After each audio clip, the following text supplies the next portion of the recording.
Someone else? What should I think? Yeah. Yossi smokes in the elevator. I walk into the elevator. It stinks of smoke. Should I give him the benefit of the doubt, or should I say maybe it was somebody else, or should I say Yossi again? Yeah. What do you think? What? Maybe it was somebody else that was probably. Okay, so let's go phase one. Let's say I give him the benefit of the doubt, and this is actually true. This is a true story. I go down.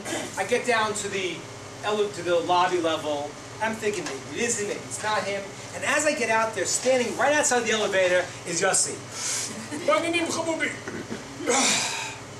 Smoking right there! Right outside the elevator! Should I think it's him now? You betcha. You betcha. That was him. That was him. So how do I give him the benefit of the doubt? How can I do it? I know it's him. He's been busted. And he told me to continue smoking. He's smoking. He keeps smoking. And he's right outside. I know it's him. I'm going to be stupid. I know it's him. I can't fool myself. He has to get the benefit of the doubt. Why do you do that? You look at this person. Look at something beautiful inside of him. Like the story. Find something special. Get a lot of good qualities about him. Find something special in him. See that. And when I see that, I can understand that the aspect that he's stuck on, he's caught on, he doesn't understand. He doesn't understand how disturbing it is to me, is where he's spiritually not developed. He's just stuck there. It's like, people that smoke, I don't know if people smoke here, but when you smoke, you kind of think it smells great. It's like, ooh, the nicotine. It's like it's a fragrance. It's great. You don't realize that people bugs them. So what's the reality? If I see in this guy, Yossi, the great aspect in him, when it's true he's doing these negative things, I paint it in a very different light. I paint it as that's where Yossi is stuck. Poor guy. Rachmanis, compassion. He doesn't get it. Let me explain this a little better. I had a case, I was one time counseling a woman, and she said to me, she was talking about her mother. And her mother was driving her crazy, and it was a problem, and she's going on about her mother, And I'm listening, at one point I say, your mother's 8 years old. She said, what? I said, your mother's 8 years old. Your mother stopped growing at 8. I hear your story.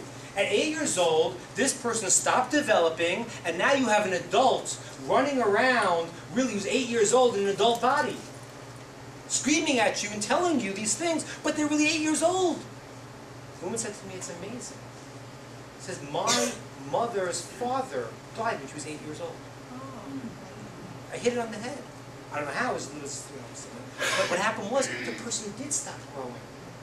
If you imagine somebody who is doing negative things, you get personally into the dance, but that's a mistake.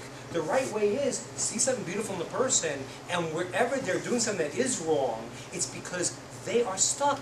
It's not my problem. I feel bad for them. But we don't work like that. We all get angry. We get, how'd you say that to me? How'd you insult me? The reason is because the person's got a problem. If we're confident in ourselves, right, and someone hurts us, so we could be in the dance, you hurt me, and how'd you do that? Or we can say, listen, the person's got a lot of good qualities. In this area, they really are stuck. They really don't get it, and that's true. And when you do that, you see the world very differently. That's the deeper kavsa. That's the deeper benefit of that. You're seeing, they did it. This guy, Yossi, was a great person, a very nice person. In this area, he was completely blind. Just completely blind. Poor guy. That's the way to see the world. Now, if you do that, you will change 3 things. 3 things. First, you will change yourself. Because what happens is, you will never get uptight with anyone ever again. It's hard. I'm not saying it's easy, but if you do it, you will not get uptight with anyone. Because anyone, if you know who you are and you're confident in yourself, and someone hurts you, your response is going to be that, you know what? Think about it. Was I wrong? Okay, I wasn't. They did something wrong to me. Okay. Now, that's the case. If you're wrong, then apologize. If you're right, if there's something wrong against you, you say, listen, the person's got a lot of good qualities. In this area, my sister, my brother, my mother, my cousin, they really are just they're childish. They're stuck. They're undeveloped. I don't feel anger. I feel compassion. So for yourself, you never get into the fight anymore. Because you're not on the same wavelength. You're up here. This is where they're stuck. And I don't mean you should be preachy and be, but the point is you're not angered by it because They don't get it. So you change yourself. The second thing you do is you change the person. This is amazing. This is amazing. There was a story about a woman who was a teacher in a school. And what happened was, the year passed, and the kids all did wonderfully. And the principal came to her and said, "You did an amazing job. How did you succeed with this bunch of people? How'd you do it?" "What do you mean? You gave me the greatest students. I got here the first day. I saw their grades, and this was an 88, this was an 89, and an 87. They were all very good." The principal said, "You don't get it. That wasn't their grades. That was their IQ." That's a true story. But what happened was, she was relating to them as if they were these great people. She saw in them something special, and then they rose to the occasion. So when you look at them that way, then your expectations start to change. You know you're a reality, but you see them, they start to figure out also, you change them. And the last thing is, we said in the beginning, you change the world. What happens is, when you see the world in this way, that is the energy that God puts back into the world. When we see the world in this positive light, then Hashem judges us that way. That's the positive view we all have. It changes the world. The last point I want to say is, we often do this for many, many, many people, if we can. There's one person that we rarely do this for. Does anyone know who that person is? That's right, ourselves. You must do it for yourself too. There's no difference. Why? Because if God made this person something special, then that's true for you also, right? It's like what we are is, imagine a giant jigsaw puzzle. You know, and every part is special.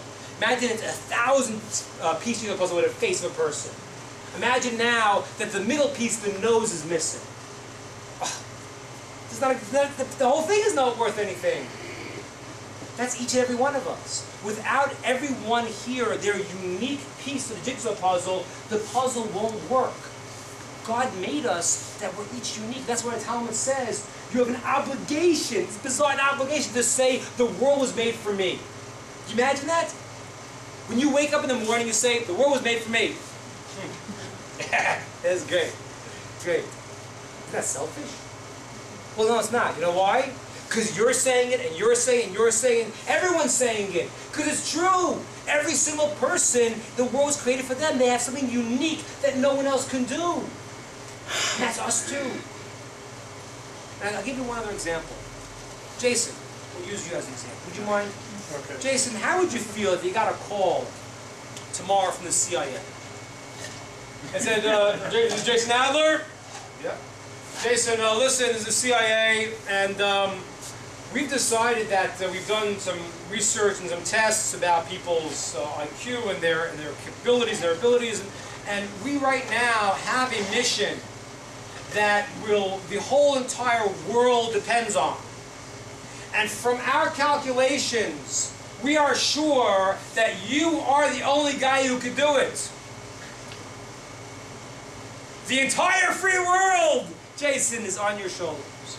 You could do it. We know. We've done all the research. How do you feel now? With the way of the world? Yeah. But we know it's true. You feel, okay, you know it's true. You're on board? You know what? If you think I can do it, I can. Read true. And how do you feel about yourself now, Jason? Pretty good. Pretty good. Pretty good. Pretty good. So here's the point, though. It's not the CIA that's calling you up on the phone. It's God. Hashem's calling you on the phone and saying, Jason, you're the only guy who could do it. And what's the proof? I made you. I'm the craftsman who made you. If I made you, then there's a piece that you're bringing that no one else can bring.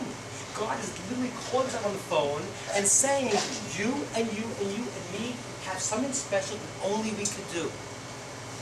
The whole entire world rests on each and every one of us. See that in your friend, and we see it in ourselves, and we change the entire world. Questions, thoughts, ideas? I just have one question. An area that we can touch on and talk about. I don't know if it has anything to do with the story. But how about the fact that ugly or beautiful is in the eye of the beholder?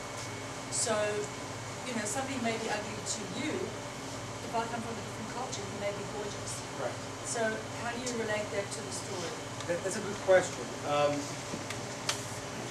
I would say as follows.